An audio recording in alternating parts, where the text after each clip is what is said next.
Ғабит Мүсірепов атындағы нөмірі 43-ші орта мектептің 17 оқушысы үшін соңғы қоңырау соғылды. Енді бозбалалар мен бойжеткендер үлкен өмірге алғашқы қадамдарын жасады. Еліміздің болашағы сіздердің қолдарыңызда.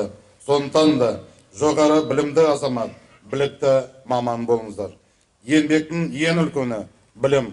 Қазіргі уақытта білімді болу заманның басты талабы. Сондықтан ғана біз бәсекеге қабілетті ел боламыз. Түлектер болашақ мамандықтарында таңдап қойыпты. Ата-аналар балаңыз кім болады деген сауалға. Дети наше будущее. Я рада за нее. Конечно, горжусь. Поступает она в высшую академию МВД.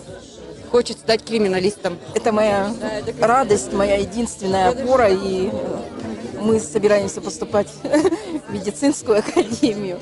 Мы планируем связать свою жизнь с учителем истории, все, что связано с историей. Түлектер арасында өмірін спортпен байланыстырғысы келетін жандар да бар. Екатерина Ковалева биатлоннан спорт шебері. Хотелось бы, чтобы у меня все сложилось удачно в жизни, поступить в СКГУ, как я хочу, на тренера. Түлектердің орындауындағы соңғы вальс, бірақ осы жолғы би әдеттегіден өзгеше. Just got too much in your